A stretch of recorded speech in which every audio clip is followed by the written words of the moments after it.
Welcome to Elemental Fun, a historical and cultural look of the elements of the periodic table.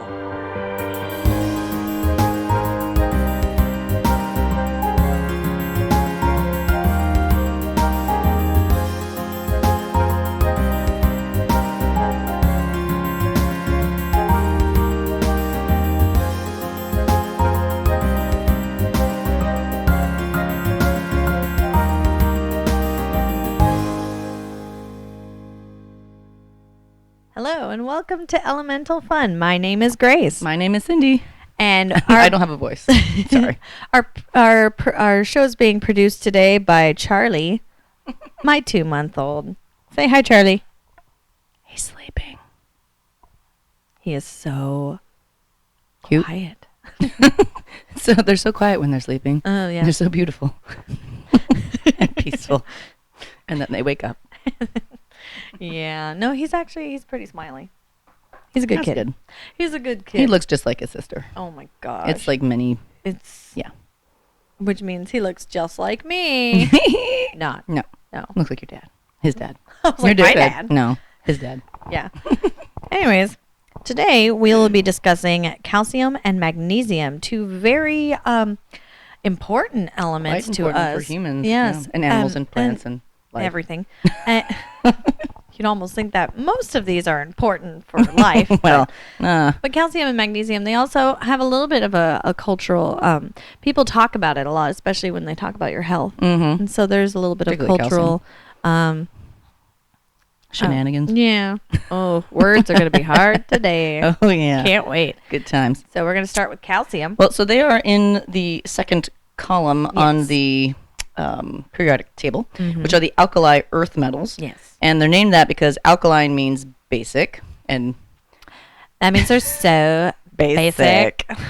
which I didn't even know was a thing until one of my students said it, and I was like, what? We were just discussing how we feel really old and we can't keep up with the vernacular of these young hooligans. I know, it's crazy. What are you Yes. guys saying? Keep changing your words. I'll be like, that's my jam. And they're like, you mean your bop? What? And I'm like, what? I Okay. had to teach someone, though, what jam meant.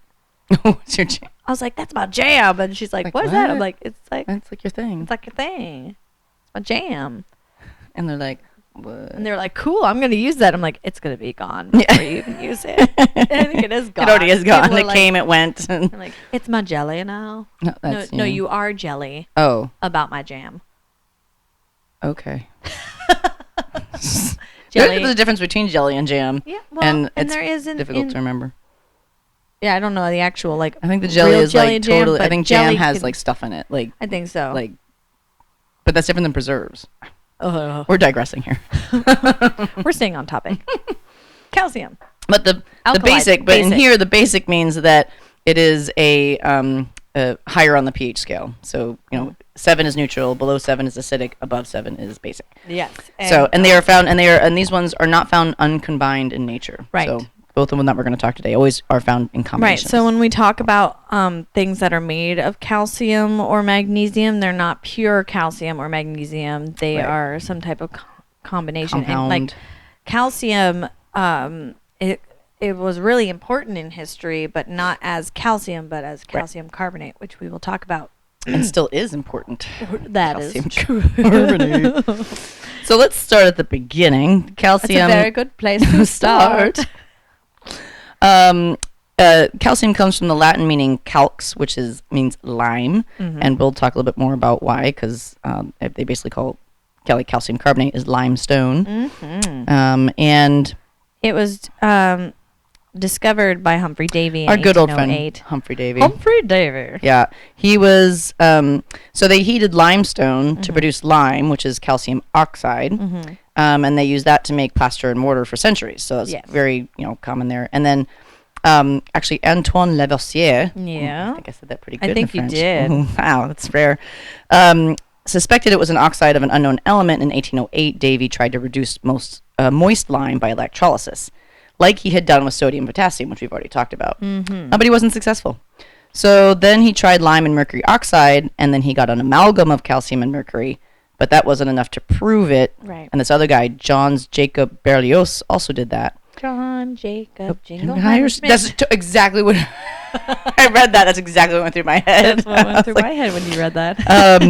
And then, but so then he added more lime to the mixture, and then he distilled off the mercury, and he Right. got calcium Right. isolated. So it was a little bit of a trial of things. It but took a while. Yeah, he did it. But Antoine Lavoisier, Lavoisier.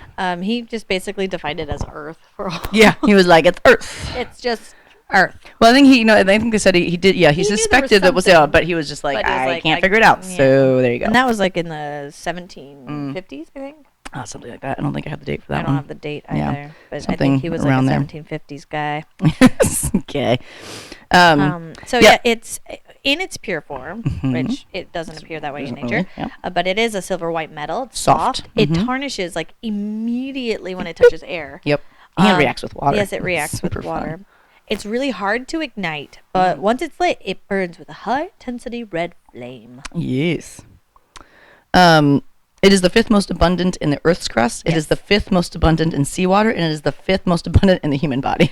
It likes the number 5. It's always coming in fifth. Like 5 is my favorite number. Always a bridesmaid, never a bride. Oh, I'm unfortunately, sorry, calcium. Yeah.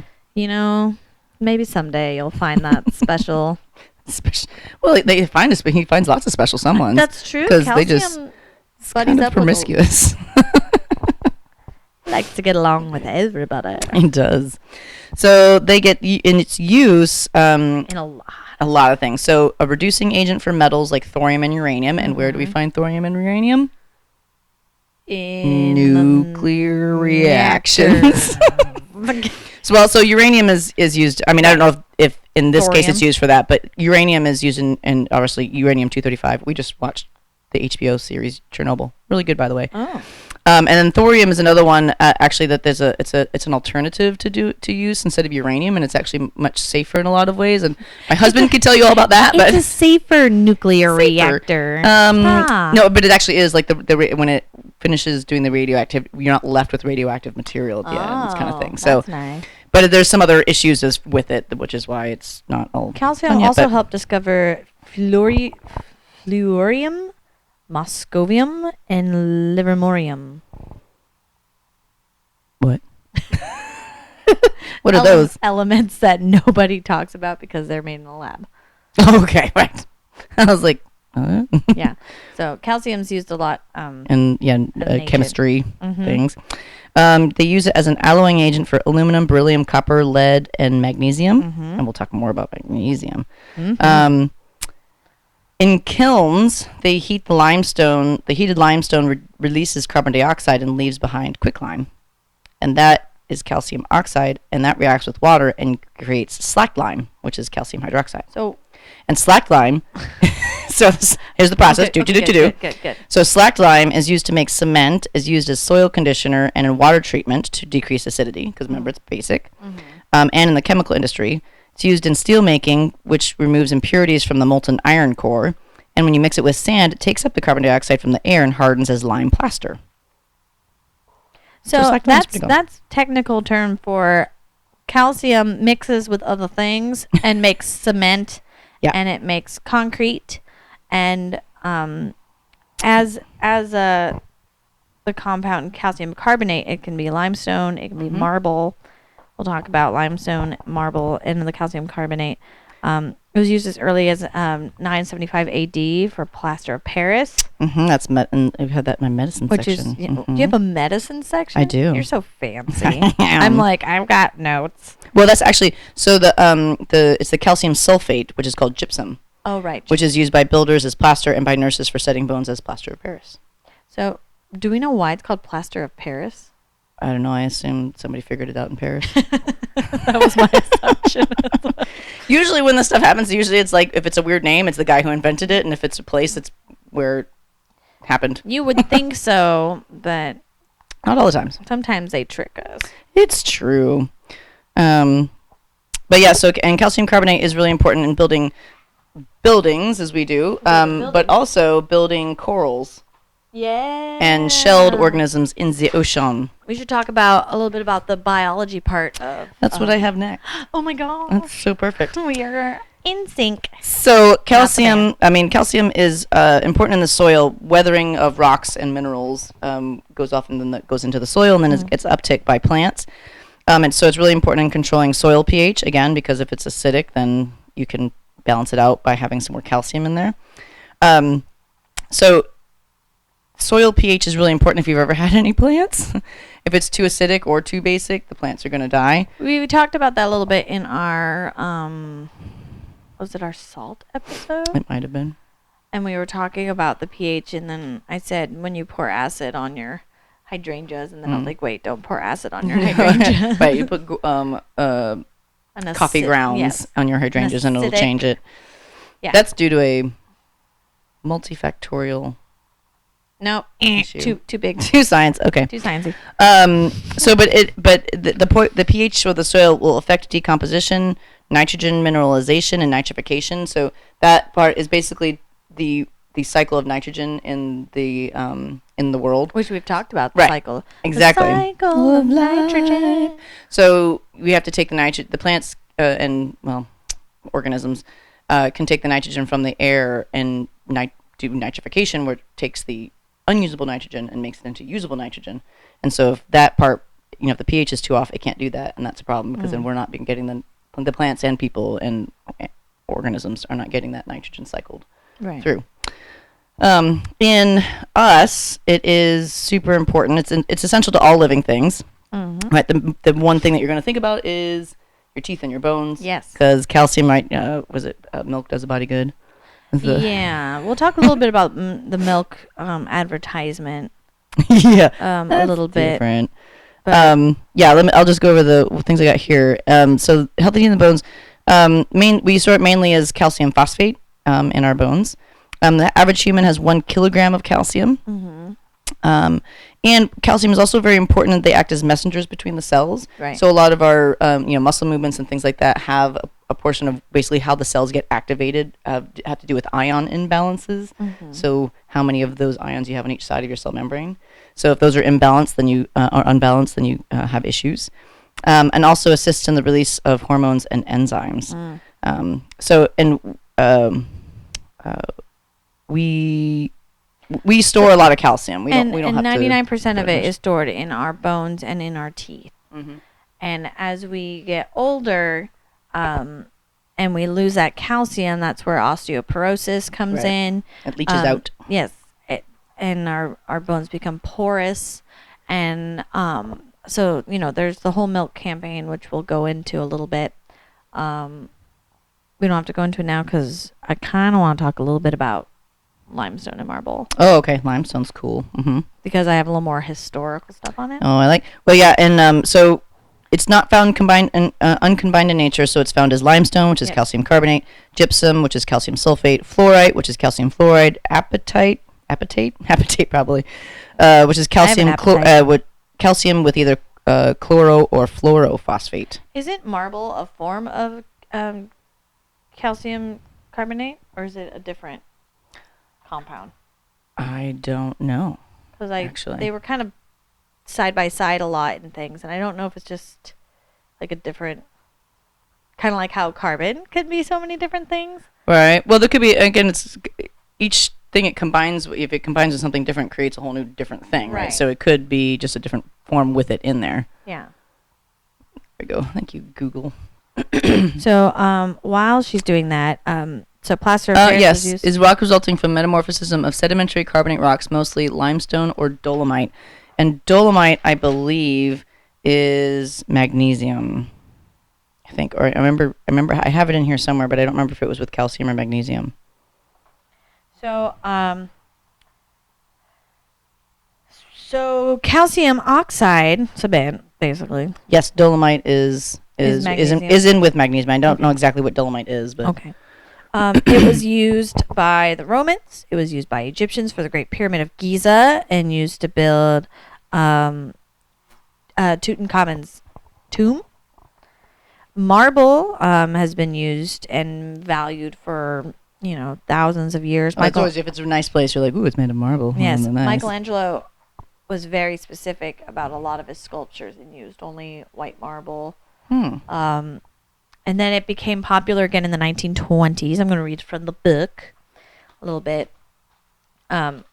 Sculpture work came back in the 1920s. There was an artist named Barbara Hepworth, and she was determined to revive the art of stone carving, but she said that she really only wanted to use marble because it provided the purest signal of intent. Quote, white was the color of spirituality. In Barbara's white studio with gray shadows and white paint and white stone, and the radio was turned to Stanislavski and early music. And so she really only wanted to use marbles, considered very elegant and fancy. Right. And which is funny because it's kind of made of the same stuff as like limestone. Right, yeah, so the dolomite is calcium magnesium carbonate. Okay. So it's both of them and carbonate. Look at that carbon coming in place. Carbonate rock, look at that. Calcium also, there's this story. They call it the ultimate calcium supplement story because, you're told that you need calcium and you should take supplements. And there's one, again, from the book, Periodic Tales. Basically, when Cleopatra was... This is a... They don't know if the story is true, but chemists have tried to recreate to see if it is true. They've tried to recreate the experiment. So when Cleopatra was courting Mark Antony for some of you, she sought to impress the jaded Roman by announcing that she would throw the most expensive banquet ever given. The day came, and the usual fare made its appearance, rich enough, but hardly the 10 million sesterces worth. I don't know what sesterces is. Basically, not worth what the queen had promised. And when Antony started to protest, she summoned the main course. The servant set before her a single glass of vinegar. Cleopatra removed one of her pearl earrings, the largest pearls ever known, inherited from the kings of the East, and dropped it in the vinegar and waited for it to dissolve, then drank the liquor and claimed her wager. So a lot of people were like, no. Yeah, vinegar's not going to do that. The acid from the vinegar is not strong enough to dissolve pearls. Cleopatra probably just swallowed the pearl, which pearls are made of calcium. Right. If you didn't catch on, that's a supplement. But it says chemists, however, disagree, and experiments using cultured pearls have shown that they will dissolve in ordinary wine vinegar to yield a potable, if not disgusting, cocktail. So basically, they don't know where Antony and Cleopatra are buried, but they believe that it may be among the limestone ruins of the Temple of Isis and Osiris, south of Alexandria. So they might have been buried in the calcium. They became a calcium supplement. What? So I thought that was that's interesting. So she got her calcium. Whether she swallowed that pearl, but of course she probably would have been able to retrieve that pearl. It probably would have gone through. That would have been painful. Just it was the largest pearl. Well, but how large though? I mean, I'm thinking still somebody's gonna pass. I still don't want to poop that out. Poop bigger things than that. Touche. Had a baby. I mean, it didn't come out there, but I was like, wait a minute, Cindy, your child. How it works. Your child did not come out of your bottom. Oh, it was around there. Look at that. Yeah. So, one thing I wanted to note about marble, because marble is always thought, if you're rich and stuff, you have a lot of marble in your house and things like that. It was very popular in the 1920s. Marble was kind of, it's always been popular. It still is. So if you go to in Wellington, Florida. We used to have. Who goes to Florida? I know. We used to live there. We try not to go back. But there's a very big horse country there, so very, very rich, where there's a lot of horse people and whatnot. And they have these. They're horse people. Very horsey people. Centaurs. Yes, please. So they so that they're very, a lot of rich mansions and stuff like that. So they have very high end stables So Don't tell me they have marble stables. Yes. Oh my god. They have marble in their stables. So we would during hurricane season, sometimes you would, Bye, marble stable. we try to move the horses into concrete or stronger than the wood barns that many of us have. So when You they're peasants. yes, and they're usually not there during hurricane season. So lots of times if you get to know somebody, you'd be like, hey, can we use your farm if we need to move the horses for hurricane? So I remember one time we were able to do that, and so we're just like, I could live in this barn. Like it's like a marble floors and marble like I'm just like the horses don't care. The stable's fancier than my dream house. Yes, exactly. I'll just stay in the tack room. Is that cool? That's all right. That's fine. I'm just gonna move a couch in. You can pull out. It's fine. You won't even know I'm here. So even the horses have calcium. Oh, so do you ever have hard water? Have you ever been in a place that has hard water? I live in a house with hard water do you? because I'm on a well. Oh, well, there you go. Yeah. Yeah, hard water is because it has dissolved calcium bicarbonate.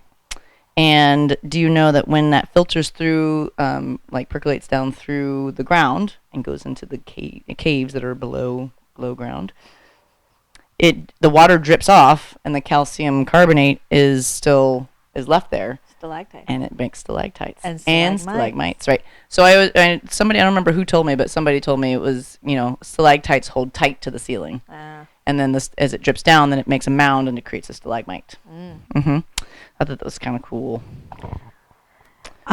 Speaking of hard water, so, if you live in a place with hard water, you'll notice that your kettle gets kind of fuzzy after a while. Your suds do not bubble up. No bubble, no, toil and trouble. No, Okay. trust me. But I was going to say, I heard something really cool, and I'm going to try and find my note on it. Maybe not. There's something to do cool with beer. Oh. So Well, I can you talk about something. while I try. So you can prepare. It's commercially prepared for trying to get commercial amounts of calcium by heating lime, the calcium oxide, with aluminum in a vacuum. Okay, so I'm not sure exactly how that works. Well, I think the aluminum probably is probably a single replacement reaction where the aluminum grabs onto the oxygen and you're left with calcium by itself. So if you want to get more calcium in your diet, you should eat dairy, obviously. Veggies like kale, watercress, spinach, and broccoli, none of which I eat. So I'm not getting my calcium from there. Well, watercress is not something you're like, watercress. But to better absorb it, it should be taken with vitamin D. Yeah, and say it's not really it's hard to uptake it. digestible. Yeah, and magnesium also helps with proper assimilation. And we'll talk more about magnesium. From in my a bit. note. Okay. So hard water. Yes. There's people that believe that a good beer should have a calcium concentrate that's higher than hard tap water, and it makes better beer. So, fun fact.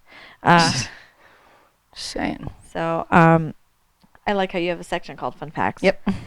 So let's talk a little bit about milk. You got milk. So basically, the dairy farmers of the United States, are trying to sell their milk. Right. Because Yep. we don't need milk. We don't. But we are the only mammal species that drinks milk after weaning. Because you don't see some deer going out going, yeah, there's a good bowl of milk. Well, and cow's milk it's not made for us. It's made for cows. Right. It's made to help cows Right. grow. I mean, our breast milk that we make is meant for people. So milk should be made for people and drank by people. But so, back in the day, they saw that people in the country were young and strong and fit. Well, maybe it's because they drink that cow's milk. And then, the government kind of tried to push milk consumption. Right. And especially after the Great Depression, FDR started a project called Works Progress Administration, and they hired a bunch of artists to make posters, and the posters all had things about milk saying strong teeth, Right. strong bones, and be healthy. And so milk started to rise in sales. But then in the 60s, when Pepsi and Coca-Cola became really popular and soda became a big hit, milk took a huge dive down. And it wasn't until the Got Milk With the mustaches. advertisement agency, and they had to kind of twist it, that they started to rise in popularity. And that came also around the time that the USDA released their food pyramid in 1992, where milk was really pushed as this is nutrition. Right. You need this calcium. You need this milk. You need to have 2 to 3 dairy product, like servings of dairy product a day. But Harvard did a study, a 12-year study in 1997, that the results were having 2+ glasses of milk did not decrease the chances of osteoporosis. So while the milk industry and the dairy farmer, the board of dairy farmers is trying to push that milk is like, that's where you get your calcium and your strong bones. And my absolute favorite commercial of all time, when the kid's like, I don't need to drink milk. Look at neighbor Bob over there. He doesn't need milk and he's strong. And then Bob, his name's not Bob, but I'm just calling him Bob. He goes to pick up the wheelbarrow and his arms rip off. And he's like, ah, and all the kids are like, ah, and it's like, milk. Drink her milk. So, funniest commercial. Got Milk became a huge sensation. Milk, calcium doesn't really help you. Yeah, and well, it's interesting. So on that, nutritionists recommend that you have a 2-to-1 calcium-magnesium ratio. So even though we need to have more calcium than magnesium, we're more likely to be deficient in magnesium because it's excreted. Yeah. The calcium needs to be the magnesium is excreted and needs to be replenished daily. So but it's the not calcium, stored like the right, calcium. the calcium is recycled and recycled within your body. So, so it's So that said, you don't. Having that extra amount of milk probably isn't going to, because whatever excess you have, you're probably going to get rid of because you don't need it stored anymore. So you're not really helping it. So I suppose if you were really deficient in it, then yes, it might help. But for regular people who are getting calcium in other food products, you don't need it. So I mean, you can take a calcium supplement. That's really going to be like a more potent. But sometimes sometimes the supplements, though, we find that you don't absorb. You don't absorb well. a lot of your You don't absorb as well as if they came from food. Right. So there's been some studies that have shown that basically multivitamins and stuff do very little. Yeah. But again, if you don't eat very well and that's the only way that you can get it, then that probably helps. Right. But if you're already eating well, it will help. If you're already eating well, the best way to get your vitamins and food. minerals is through your food. Because natural, because that's how your body's used to do it. Because that's how we're made to. What? Yeah. What? So, if you're a turtle, though, Segue. a little different. Segue. Turtle. If you have decreased calcium in your blood, you get soft shell syndrome, which is metabolic bone disease. And so, basically, if the calcium's too low in your blood, you need a certain amount. And so, if not, it goes, oh, you got some bones. I'll just take some of that. Yeah. And it leaches out, and then your bones get weak. Isn't that the same for like everything, though? Sorry, but I think that it's a more common thing to find in reptiles, and with that have the. So should we give them like a limestone for them to lick? Well, you should have, and it's something to do with light too, because I think with vitamin D it helps to absorb things. So if they say like make sure you have a reptile light, because that's probably what helps. I'm just assume that helps with that because of vitamin D and calcium. And vitamin D is you have to make that the sunlight helps to create vitamin D in your body. Ooh, I like your fun fact about limelight. Tell me about that. So I thought Grace would like this one. It's about theater. The theater. What? Oh. So, we say like, oh, she's in the limelight. Yes. Right? Well, that actually comes from the fact that calcium oxide, the lime, burns really big and bright, like we already talked about. Yeah. And so when it's exposed to an oxo-hydrogen flame, so that's what they used to use in theater before electricity. So they would literally bathe the people in limelight because that's the light that they were using. Oh, so that's where that phrase comes from. It actually was limelight. Wow. I love it. It's super cool. So good. So good. My last thing is calcium carbonate.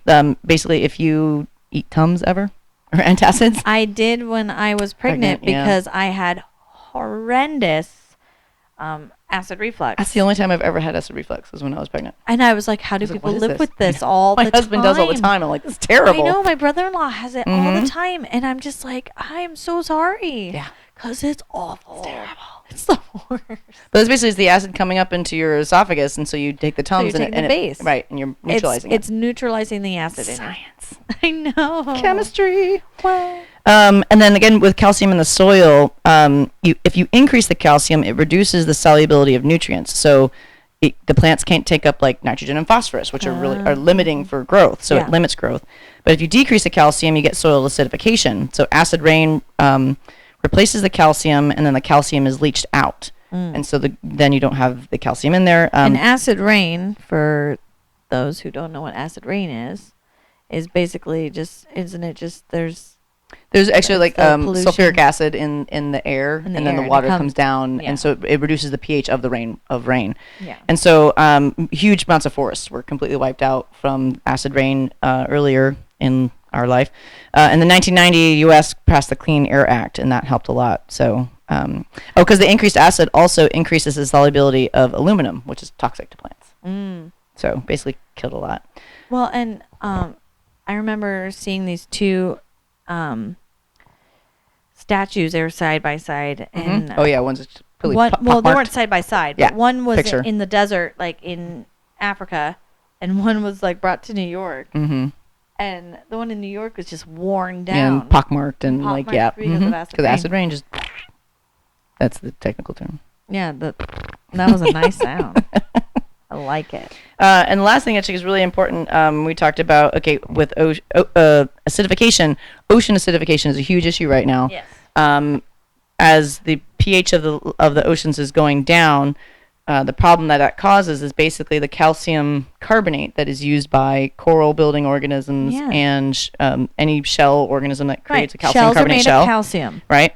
Our beaches are made of calcium carbonate. Everything is made of calcium carbonate. Right. So because of the acidification, that carbonate is basically not available. It gets taken up by the hydrogens that are coming in. And so basically the calcium can't combine with the carbonate, so there's no calcium carbonate, so we don't have the basis of the food web there, because that's the corals and whatnot are really important. We need our coral. We need it. And with that, so it's a really big issue right now. There's going to be no fish in the ocean by like 2048 or something. Well, if we continue the way we're going, and then it was 2048. because acidification, right? Because it's like everybody has a certain range of acidification that they can deal with, but and so maybe the fish could deal with more. But if there's no base of the food web, then everybody else is screwed. If there's So we need to keep the oceans from acidifying, because we need calcium carbonate organisms to be able to have calcium carbonate to build themselves. Yes. And do the things they do. All the fish eat off of in that food web. So like they need it's so important. Right. People don't think about it. Nope, they don't. And there are some organisms that are microscopic that make calcium carbonate shells, and they have a lot to do with the biomass, how much stuff there's in the ocean, and the photosynthesis that goes on. There's almost more photosynthesis that's happening in the ocean than there is. Right. Didn't we talk about that in oxygen? Yeah. Our oxygen episode? Yeah, something like 70% of the oxygen we breathe is from the ocean and not from trees. Right. Yeah. So we're all about planting trees, but really just like save the oceans. Save the ocean. And it's not just because I'm a marine mammologist. Or that we live near the ocean. That's true.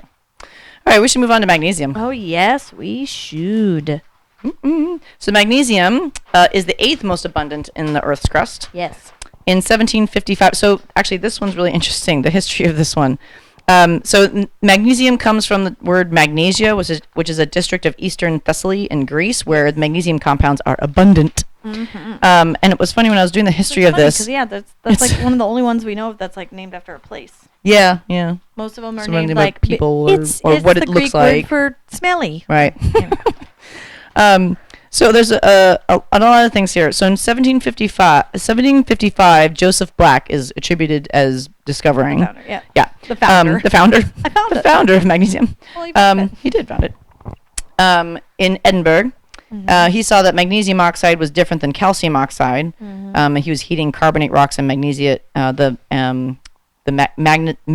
magnesite and limestone, and seeing that they basically did a similar thing, but it was different.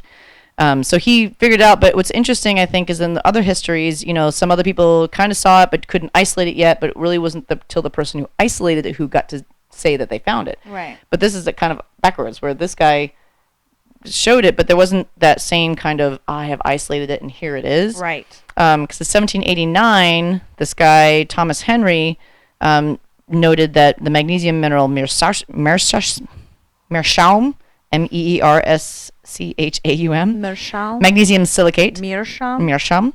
was used in Turkey to make pipes for smoking tobacco. Right. In 1792, the impure metallic form by Anton Ruprecht Yep, I have that. heated magnesium with charcoal. Yeah, so he made like an impure form of Right. it, but it wasn't until Still impure. our buddy 1808, pure form by Humphrey Davy. Electrolysis of magnesium oxide.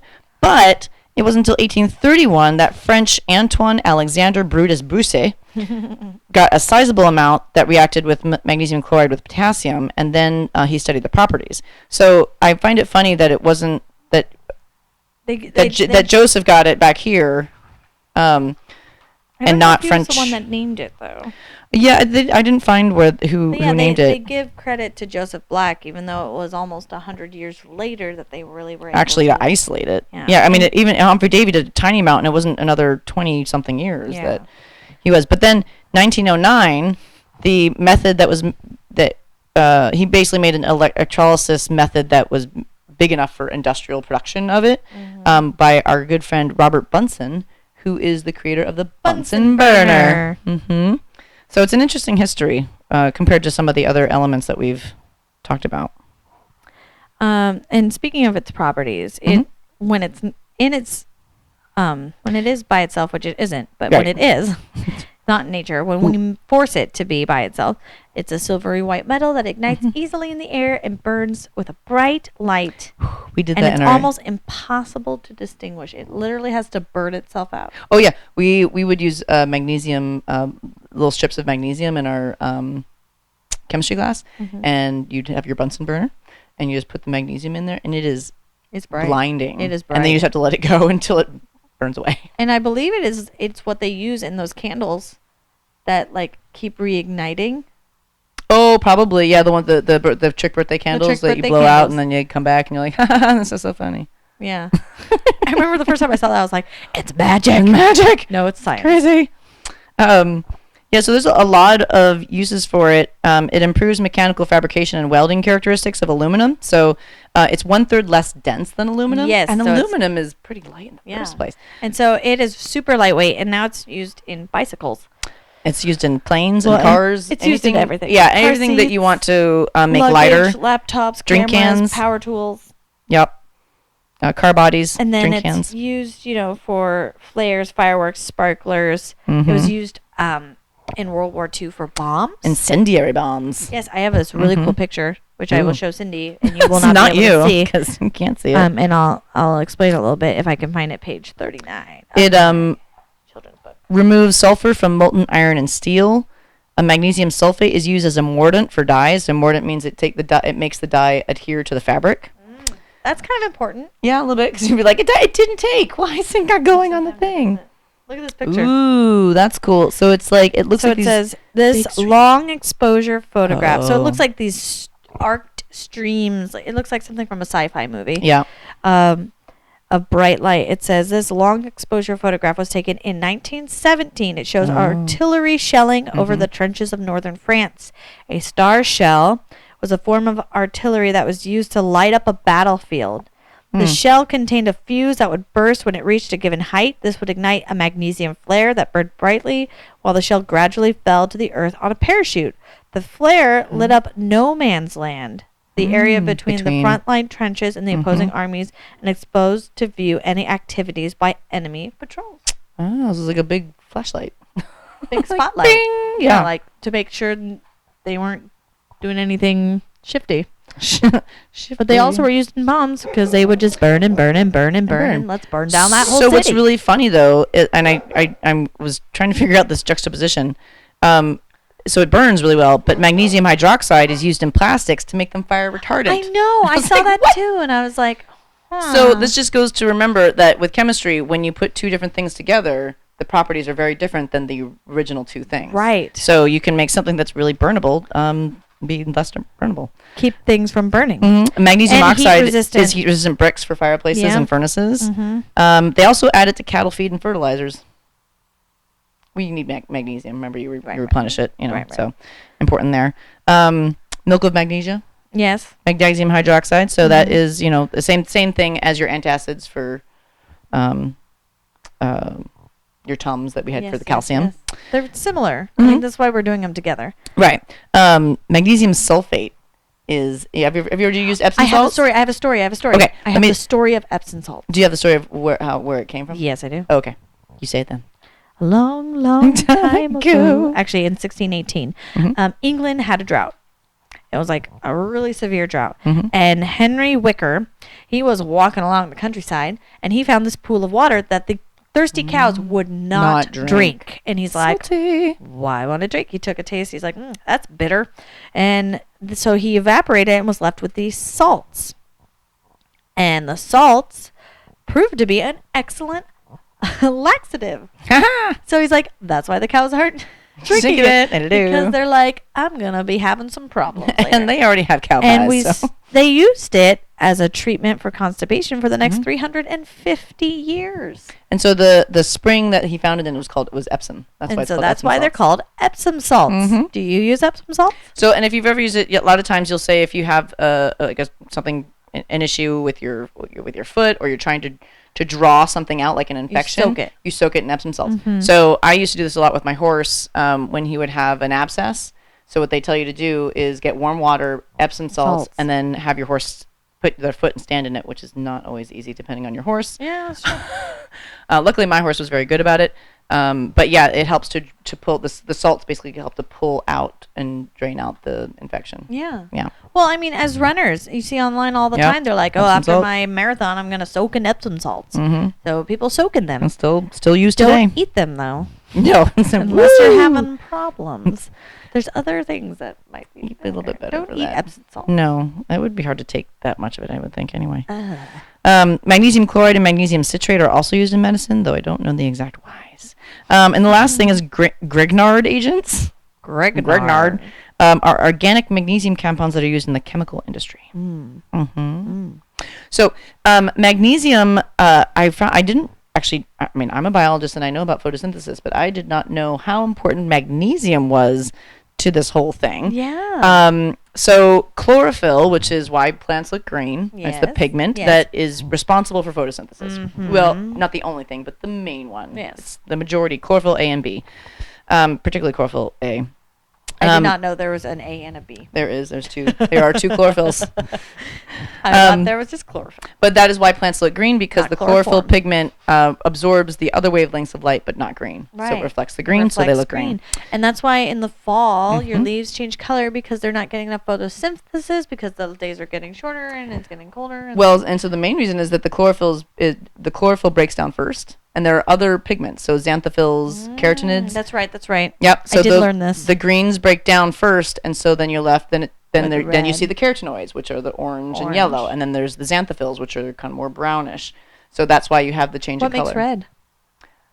I'm not sure. Oh, It might be the you failed that test. Yeah, it's carotenoids. There might be more, but the main three are chlorophylls, carotenoids, and xanthophylls. I'm putting a lot on you. I was just kidding because I'm like chlorophyll. What? Leaves change color. But that's why, because of the pigment. Whatever pigments are left in the leaf. That's what it looks color like, it is. 'cause That's it's why a tree reflecting. has multiple colors. Well, the deciduous ones that lose their leaves. Right. No, Right, but it obviously. depends. Yeah, whatever the colors are for different trees is what pigments. But even they a tree in itself, it's not all red. Like sometimes it's like a reddish and orange. Some leaves have right. multiple colors in them. Right, and sometimes you'll see on the leaf, so it depends on Yeah. which part of the leaf has more or less of that particular pigment. Right. Yep. It's pretty cool. But anyway, the chlorophyll has one magnesium atom in the center of the molecule. So, really crazy. If we didn't have magnesium, life would not exist. Awesome. Because chlorophyll, that photosynthesis is the reason why our planet and our life is the way it is. Right. Right. That's evolution. That's We what talked happened. about We that talked about that in one of our in a episodes. lot of our episodes. Yeah. In our carbon episode. In our oxygen episode. Yeah, photosynthesis. So without magnesium, you wouldn't have chlorophyll, and life on this planet would be non-existent. Sweet. So honestly, magnesium is almost more important than carbon in some ways. And almost more important than oxygen. Yeah, because without it, you can't get the others, Yeah. or at least it can't get oxygen. Yeah. And without oxygen, you don't have us. Right. It's pretty important. And you learn something new every day. Like I what know a else lot, is but important? Chocolate. chocolate is important. So, when we have I have a little section called magnesium and chocolate. So, chocolate. So a lot of times women crave chocolate, right? A lot of times it's around that time of the month, or when you're pregnant, Right? and you're like, I want chocolate. Chocolate has magnesium. Mm. Your body craves magnesium during, especially during hormonal changes. Oh. Women. And 80% of people are deficient in magnesium anyways. So craving chocolate is basically, which is a high magnesium food, might seem like a solution, but it's harder to get your magnesium that way. But you should get fruits, nuts, veggies, legumes, and whole grains. well, even just the digestive process, like we talked about, doesn't really do it. But is it really because we know that we need the magnesium in the chocolate, or is it just a social pressure? We're not quite sure. But I would rather say that my body knows it needs magnesium, so give me the chocolate now. There is a certain thing of like if you are craving something in particular, not like fast food, that's a different story. But if you're craving something, it's something oftentimes that your body does know that is something that can give you what you need. With the exception of sugar, right? Because sugar, our that bodies was are added. craving it because you've trained your body to think it needs. So processed sugar. Processed, right? Because if you're saying like sugar. I'm craving an apple, well, because that will have the simple sugars, some you need. You do need sugar, right? But this is the we've trained ourselves to be addicted to processed sugar. Yes, we They're have. really super sweet things. And I totally admit it. I'm totally one of those people. Yeah, well, everybody is. I had a cookie today. Delicious. It was so good.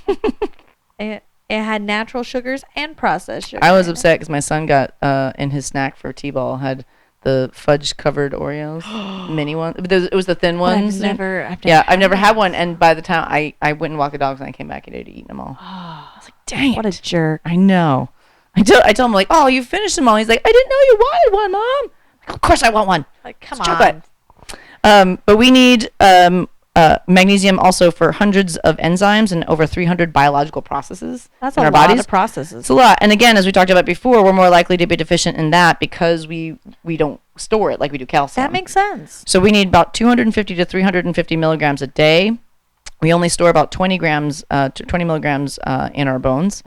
And they actually will prescribe magnesium supplements sometimes for things like high blood pressure, PMS, and diabetes. PMS. Apparently. Magnesium. Premenstrual syndrome. Chocolate. Yep. See? Chocolate. There you go. I'm telling you. Right? Do you know where the 88% of the U.S. deposits of magnesium are found? What state?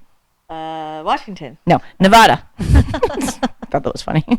And the most... I like how you're like, no. Nevada. Obviously. You're wrong. Come on. I just found it funny, like 88%. I mean, that's a large amount. It's almost the percentage of people that are deficient in magnesium. Hey, there you go. But maybe not in Nevada. Maybe. I don't know. The magnesium is really highly abundant in seawater, and that's actually where we get most of ours today. It's the third most abundant element in seawater. So they produce magnesium oxide with silicon or electrolysis of magnesium chloride. And Do you have a whole nother page? No, I just have the little bit because that was history. I was like, oh my gosh, how do you have a whole nother page? No, we already did the history. I have a really cool thing about research. Cool. Lay it on me. Oh, one important thing. So magnesium comes from stars. Because stars are so bright. I know. Helium and neon fuse in those really high intensity heat. It's eighth most abundant in the universe. But it's really important that you don't put out a magnesium fire with water. Why? Because the water will make it flare right up. Like you just added accelerant to it. Oil. Yeah. So they use it a lot in car and appliance manufacturing, as we already talked about. So it's really important for firefighters to understand and to know what they're fighting, because if you add water to it, it's not going to go well for you. Yeah. So what would you use to put out a magnesium fire? Or you just let it burn? Yes. Actually, I'm not sure. I mean, you put the lid over the pot. Smother. Right. If you reduce the oxygen. So, they have other, there's other fire retardant extra things like and I know in it's a halon, like we talked about the halogens, right? That is in a lot of the larger ones. Right. Yeah. So it's probably something like that. They're jerks. Yeah. Stupid noble ones. Noble. So this is really exciting though. This research from Tufts University. His name is Fiorenzo Omenetto. That's just cool in itself. I just can I have that? Coolest name ever. That's really a cool name. It's epic. So him and his colleagues have this was in 2014, created an implant of silk and magnesium that you can insert into a infection, and it kills the bacteria, like a staph infection, kills the bacteria, and then it dissolves harmlessly in the body. Wow. Yeah. And so you get your magnesium into. well, so it's funny that it's a little miniature heater. So basically, you turn it in, you can turn it on because the magnesium burns. Oh. So you turn the heater, and it turns out on just enough to kill the bacteria, but doesn't damage the surrounding tissue. Yeah, because I was gonna say if it's really burning, then you're gonna. Right, but it's so miniature, and it's just killing that area right around there where the bacteria is. And so they've done it. They did tests in mice, and it kills the bacteria, leaves the other tissue healthy, and there's no increased level of silk or proteins.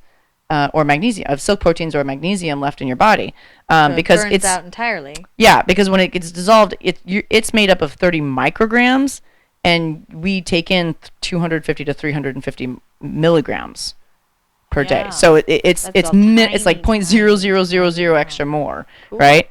So in 2014, it was still in the discovery-driven stage. So it's a long time before being, it takes a long time. The for things tricky to thing get with through. science. Yeah. Everything takes forever. Yeah. So, but it could be a huge thing if you could Yeah. do, especially the antibiotic-resistant bacteria. Like they can't be resistant to heat. They're not gonna evolve resistance to heat in that way. Though? Ooh. So they suppose they could, There's but a new sci-fi movie. Yeah, it would be. It would comes take a out longer. of the center of the earth. Yeah, I mean there could be one bacteria in there is like, I don't care, I'm living in the burn, it's fine. Burn, but baby, burn. it's less likely. And then so they're also looking that it could be used for other things like sensors for food spoilage and things like that. So Sensors for food spoilage, yeah, you'd somehow be able to know that it was going bad. I would love to know because I've eaten some things and been like, Sniff test, what? Borderline. Passed the sniff test. Borderline. Now did I eat some magnesium? Because I'm having problems. What's going on? Epsom salts there. Just saying. So yeah, that is our Yes. episode of calcium and magnesium. They're fun ones. They are fun, and like they're ones you hear about all the time. Oh yeah. I mean, you don't hear about them like silver and gold, but you hear like, calcium, calcium, and you yeah. need strong teeth. And Mm-hmm. Well, and then like I said, I know a lot about biology, but I didn't realize the whole magnesium in the center of chlorophyll thing. Kind of important. yeah, Yeah, that's pretty crazy. I mean, I don't know. I think it's really cool. I It's- thought this one was pretty fun. It was. So let's to recap. off, Calcium. It's marble. It's concrete. Mhm. It's cement. It's in your teeth, in In your bones. and corals. Yeah, it's the Shells. whole reason. Well, between calcium and magnesium, they're the whole reason we're alive. Yeah, pretty much. Protecting the photosynthetic organisms and allowing you don't even photosynthesis. think about like something like calcium being like, Yeah. and magnesium being like the reason reason why for we're it. here. Right. You think like, oh, I don't want osteoporosis. Right. Yeah. You think of yourself, but not like The grand scheme right. of things. Because it's also because we've been doing some other more obscure elements Right. lately. So we're like, Woo. it doesn't matter if they never existed. These ones. Iridium, more I'm important. looking at you. Yeah, it's beautiful to look at. That's why I'm looking at you, Yeah. not Not calcium or magnesium. Milky white. not the. Thanks. What was the stinky one? Oh. Osmium. I think Osmium. osmium. Yeah. I'm not looking at you. No, it's not smelling you either. Stinky face. So, Cindy, where can they find you? My nonprofit is Pacific Mammal Research. You Mm. can find me on Instagram and Facebook, and my website www.pacmam.org. Pac-Man. Yeah. You can find me on Instagram at runmamarun50x50. That's 50x50. I've been blogging more. Yes, that's good. Getting back And, at it after your adorable break. Yeah. I had a little bit of a setback, like a 9, 10, 11, 9 12 month. month setback. We are figuring out this whole blogging thing. By the time this one comes out, it'll be all fixed. But we were having It'll be some back up. issues with our what is this Spreading called? our podcast. Yes. What are we doing? I don't know. Who am I? Huh? So I think that's it. That's it. Yeah. All right. Thank you so much for listening. We'll talk at you later. Go explore. Have fun. Science is awesome. Till next time. Bye. Toodles. My name is Cindy. My name is Grace. Bye.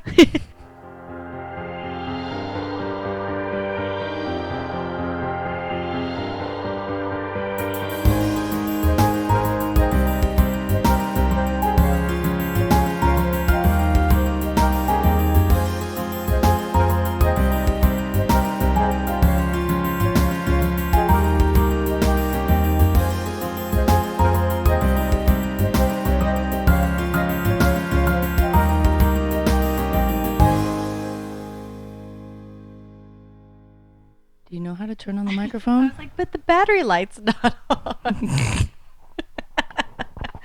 Like, it's not glowing. Oh, the low battery. Yeah, low battery. Low That's when battery. it just tells you that the Got battery's it. low. Wah, Oh, wah. it's gonna be a long day.